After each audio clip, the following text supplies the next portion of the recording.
the Eye of the Tiger, baby. Hello, my wonderful viewers, and welcome to another episode of Betty Adams Overanalyzes. We are going to take a spoiler-free look at Kaiju number 8, chapter 104. If you don't want to risk any spoilers at all, you can go check out the links below the video to get yourself a copy of my book, Flying Sparks, Dragons, Aliens, and Things That Go Boom in the Night. Okay. Veoh the tiger. From the very beginning, Veoh has fascinated me. I wasn't even sure that Veoh was real because I wasn't sure where imagination in universe ended and reality began.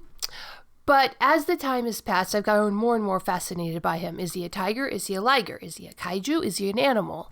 Is he genetically modified? Did they find him? Did the Defense Force make him? There are so many questions still surrounding Veoh that we don't know.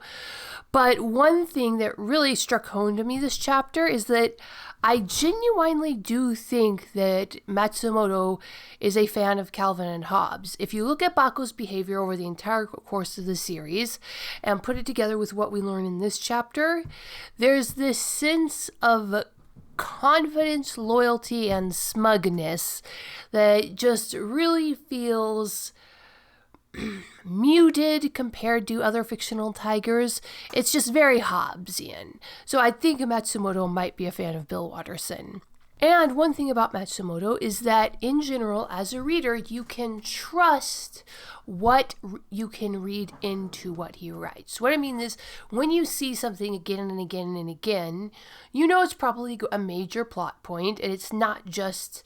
Matsumoto does not waste panels. Matsumoto does not waste space. Matsumoto does not waste ink. Everything is in the story for a reason.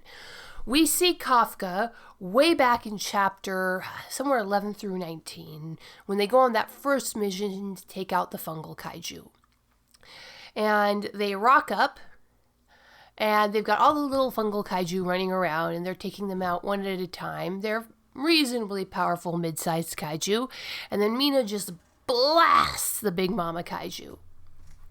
And then Kafka, he's there trying to figure out what he can do. So he puts his encyclopedic knowledge of kaiju anatomy to use, and he analyzes these little kaiju and finds not only where their cores are, but that they have reproductive organs, something that he was not directly looking for. So this really illustrates how Kafka is so good at understanding the kaiju anatomy as a whole and extracting things from it.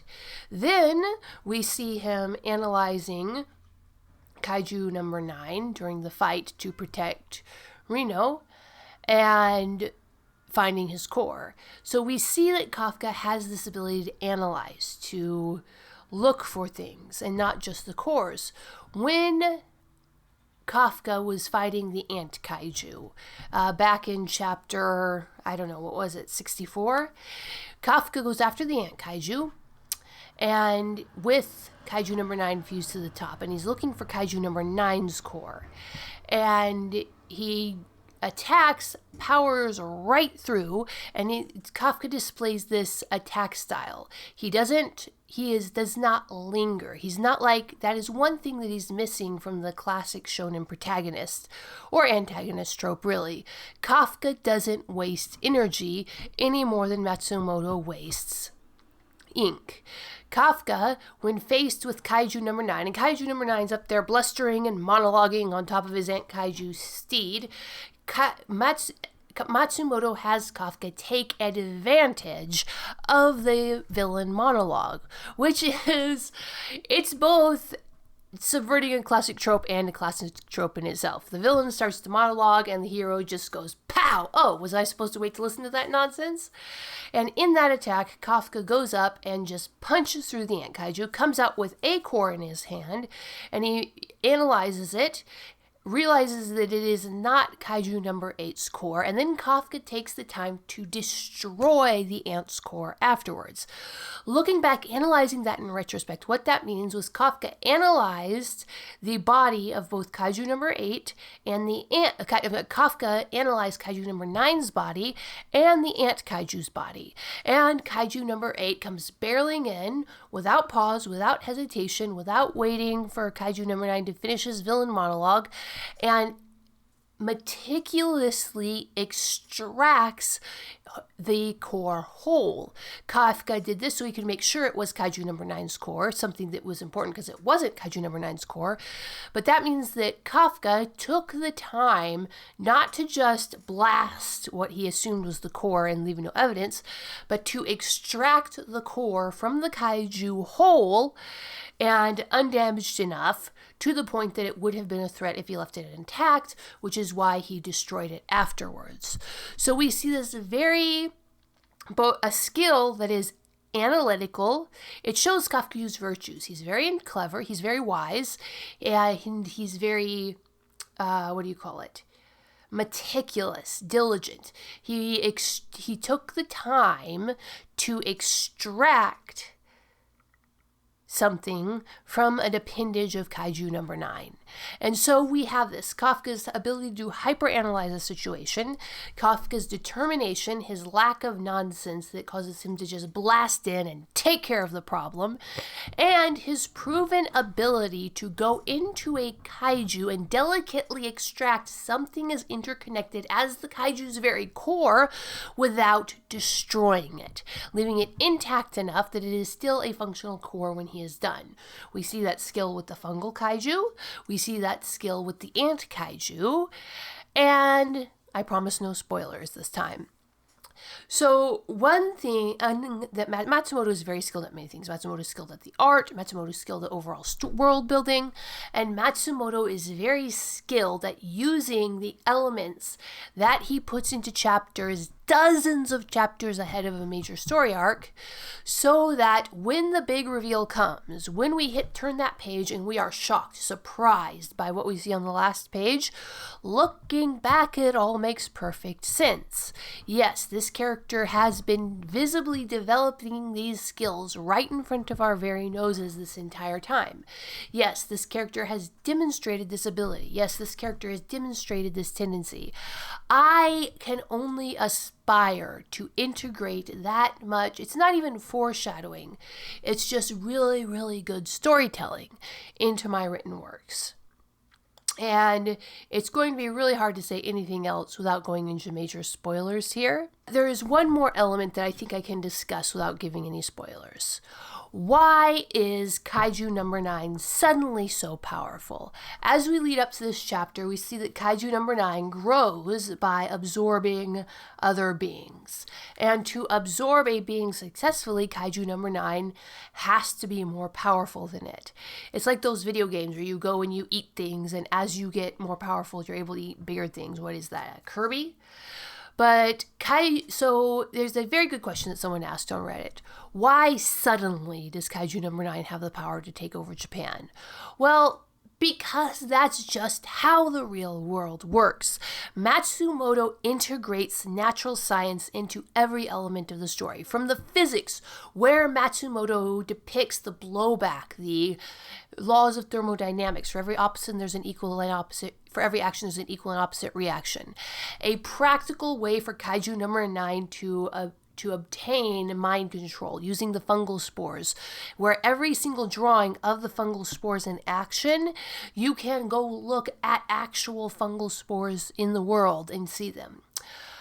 When an organism enters a new habitat and starts to expand, whether it's a bacteria or an ant or anything, if there's absolutely no opposition, no predators, no anything, the population grows according to what is known as an exponential rate. That means the population starts out very small. One breeding organism has babies, they have babies, they have babies, they have babies. At first you get numbers like 1, 2, 4, 8. This is fairly slow growth. Now, percentage-wise, it's growing faster than that, but the actual numbers of organism on the ground are not growing that fast. And, of course, after a few generations, the original generations start dying. And in a real-life situation, you have predators predating them, other competitors keeping their numbers down.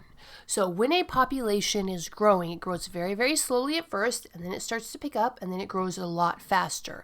Go look at any chart of human population growth. The human population did not reach 1 billion until 1805. So from the height of the Roman Empire until nearly 1800 years later, the population did not get over 1 billion. And then in 200 years, in less than 200 years, it goes from 1 billion to 8 billion. So this is how the growth of populations, the power they are able to enforce on the environment around them works. It's called exponential growth. And that would be what Kaiju number 9 is displaying. In fact, if you lay out the timeline, it wasn't until humans conquered the world till the 1800s, and then the Kaiju don't conquer the world until about, let's say, 1970. So the Kaiju population reaching their ability to compete with the human population only happens about 200 years after, or probably more like 150 years after the human population reaches their sort of world-dominating presence. That's probably not very relevant in this chapter. I should probably do a whole video on it. But I really do appreciate how, when you ask a question about the realisticness of Matsumoto, as there is an explanation in universe. The square cube law, the Kaiju have force fields to hold their bodies together. Every action has an equal and opposite reaction. Well, look at that. Mina's super guns have recoil. The Kaiju suddenly developing the power to overtake the human population, completely in line with the standard exponential growth of any population. So, what do you think, my wonderful viewers? Do you think that Matsumoto is a fan of Bill Watterson? Do you think that it was very well planned out and perfectly well foreshadowed that what was going to happen at the end of this chapter happened? Leave a comment below the video telling me what you think. Hit that like and subscribe button. It really helps me out, and peace out, my wonderful viewers.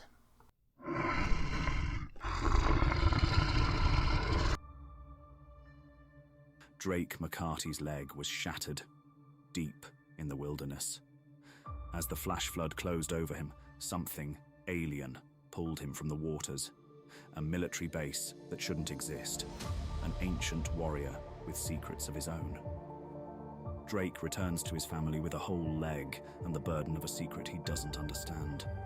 In the forest around them, someone is watching, and something followed him home.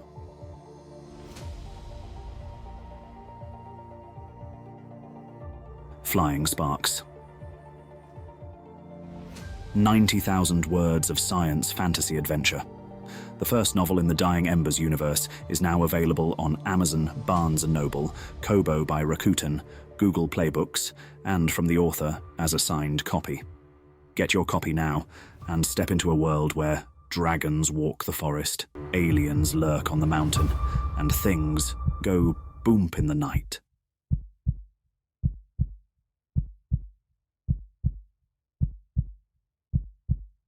Escape into another world with the writings of author Betty Adams. Two worlds, one of utter absurdity, one of dramatic tension, both alike in aliens absolutely astounded by human behavior. Humans are weird, short, absurd science fiction stories. Flying sparks, dragons, aliens, and things that go boomp in the night. Books available on Amazon, Barnes & Noble, Kobo by Rakuten, Google Play Books, and at authorbettyadams.com for a signed copy.